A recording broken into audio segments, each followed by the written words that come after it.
Hey amigos, Carlos Costa for Urban Beardsman. Hope you all well. Today I'm going to give you a few suggestions of places to visit in Portugal.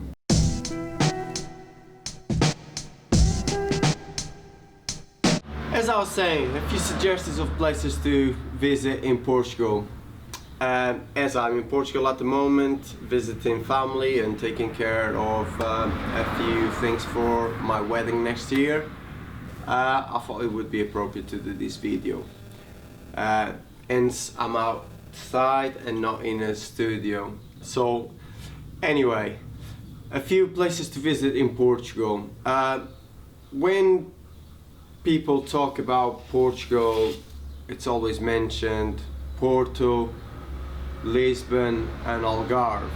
Well, there's more, and I'm really sorry you're gonna hear a few cars going by. Hopefully you don't get too disturbed by that, but as I was saying, there's more to Portugal than just Porto, Lisbon and Algarve. Saying that, you do have to visit those places though, and so I'm gonna start up north with Porto. Why do you have to visit Porto?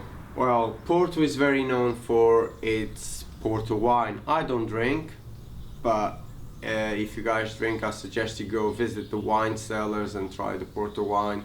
I do like to visit the wine cellars, not to try the Porto wine, but just for the culture, all the process, how it's made, from like picking the grapes, going with their feet and like squishing the grapes to get the juice, and then all the process of making the Porto wine. And also Porto is also very known for Clerigos, with Clerigos Tower and Church.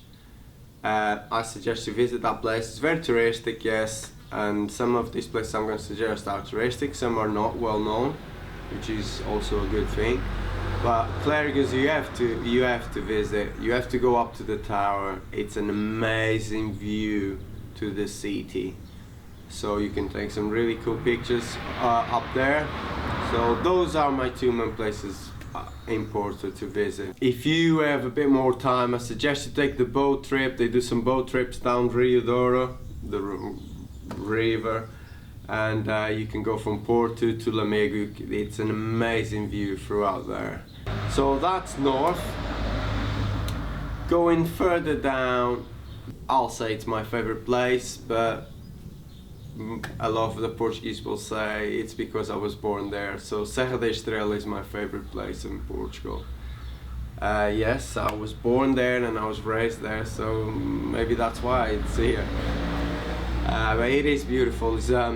It's very green when it's not burning. Unfortunately, there's a lot of fires over that part of Portugal.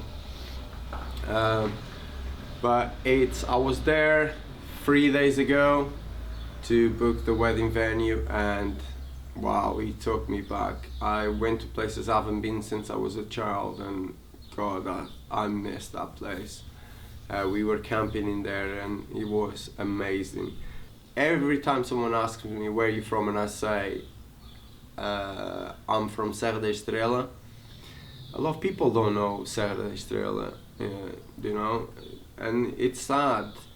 And I'll say, well, Serra de Estrela is like the highest mountain in Portugal, and I always describe it's very green. It's got the lakes and lagoons, rivers, and also snows, and that's when everyone gets a bit surprised. What, snows in Portugal? I thought it was hot all year round. No, Portugal is a 4-season country, so you get the 4 seasons. And also it's got some crazy architecture. We got quite a few castles around there, so places to visit there would be, for the castles, would be Linhares, Folgozinho. Also good architecture. You got Guarda. In my hometown you got the Bread Museum. You have to visit that place, it's amazing. So that's in Ceia. And then you have the top of the mountain Torre. You have to visit. If you go in the winter you will see a lot of snow, but if you go in the summer it's also amazing and you'll see everything. Nice villages to visit with amazing architecture, and it's still kept quite rustic and old, which is amazing. I actually just been to one which is on the other side of Serra de Estrela, which I haven't been since I was like very little. We saw a village called Fire. God, that was amazing. Linhares is amazing, which there's where the castle is.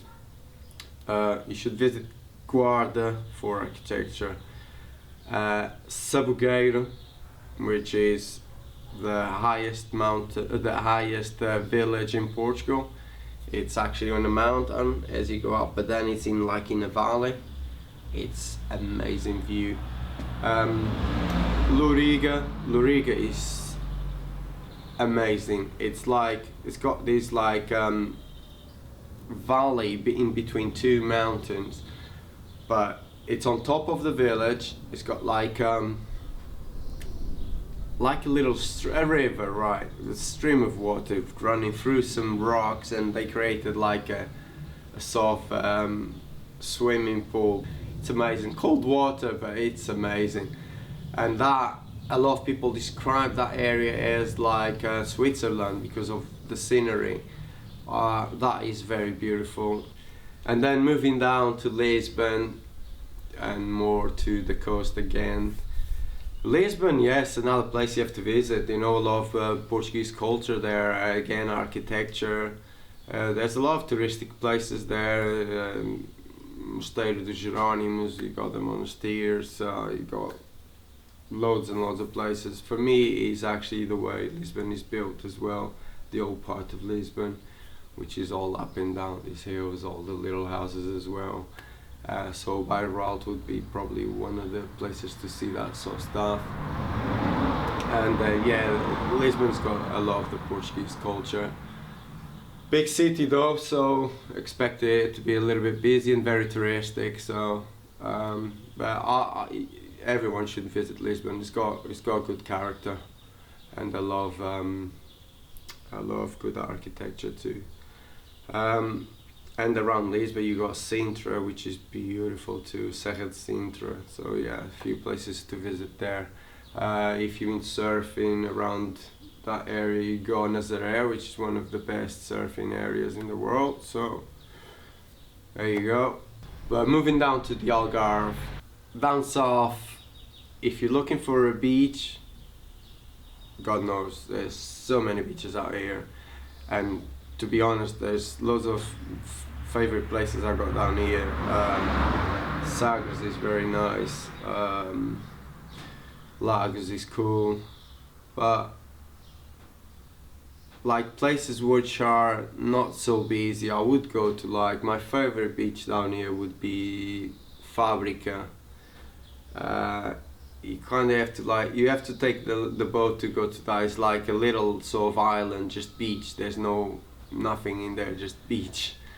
And the water there is actually the most crystal clear I've seen I've seen in Portugal, to be honest, in beaches in Portugal. I don't know why that area is so clear compared to everything else here. If the tide is low, you can actually walk and cross to Praia de Fabrica. But if it's high, you have to take a little boat on the way back, which is quite cool. Sometimes I cross on a boat and on the boat there, and then on the way back I end up walking, so it's cool. So that's my favorite one. But then you get in other places here, a few years ago, not a lot of people knew about these places, but now it's hard to keep everything hidden. It's a very touristic place down south as well here, Algarve. And Pego do Inferno it's beautiful, it's changed a little bit, there's a bit of man came in and built a few things around, but before it used to be very rustic.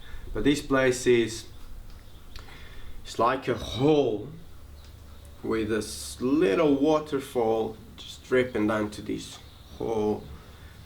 It kind of reminds me of places I visited in Austin, Texas, Hamilton Pools. It's very similar to that, and yeah, it's an amazing place. Green water, and you should definitely visit that place just to admire its view, the beauty. Have a swim. Hopefully it's not too crowded. Another place around here I like, and it's not a beach, would be Alt. Alt's got two places I like. It's got like this river which they kind of make a weird swimming pool, so they built these walls on the side, and it kind of, so it's a natural water swimming pool basically, but it's quite long, and it's nice. Got a little coffee shop there, people can just say, have a chat, maybe have a picnic as well. So it's a nice area. And then there's another place very similar to Pego do Inferno, the one I described just a moment ago. Again, it's like just this massive wall, and then it kind of creates a hole as well, and that is a nice water as well, with a little stream of water dripping down. Again, that's a nice place to visit. Have a little swim, a picnic over there, and enjoy. Those are like some of my favorite areas that I've been, and I really like to spend time there. Then you got a lot of nice beaches down here in south, and places you could visit. Like I said, and also like architecture, you got here some really cool churches. Some Brouws d'Al Portel, the church is beautiful, and by the way, yes, was where I was baptized. But it's very beautiful, a lot of gold. And yeah, for more architecture and castles, you got Sylves. Sylves is beautiful, and I think it's around August there's a medieval fair, which is amazing. Everyone dressed like in the old days, and even like the food is in this like wooden jack things. Oh, it's just an amazing experience. So I suggest if you come around that time, or Google and see what time of the year that is on, and visit. It's got a nice little castle, and you know, again, it's kept it's got a mix of new, but it's kept very rustic as well. I don't know, I could just go on and on and on, but those are places I've been very recent as well, so I truly suggest. And I hope you enjoyed these suggestions. I'm a very happy man at the moment. I came to Portugal at the right time, prioritized it right to book the wedding venue, but ended up kind of work out. My brother had his baby 2 days ago, well, his wife had the baby two nights ago. So I'm a very apple uncle. Also my other brother 2 months ago had his little baby, which I'm meeting for the first time. So I'm a really happy man, managed to see some of my family in this short visit and enjoy a little bit of the sun. Yeah, I just wanted to share that as I am very happy. So guys, hope you enjoyed this video, and thank you for subscribing to Urban Beards Man.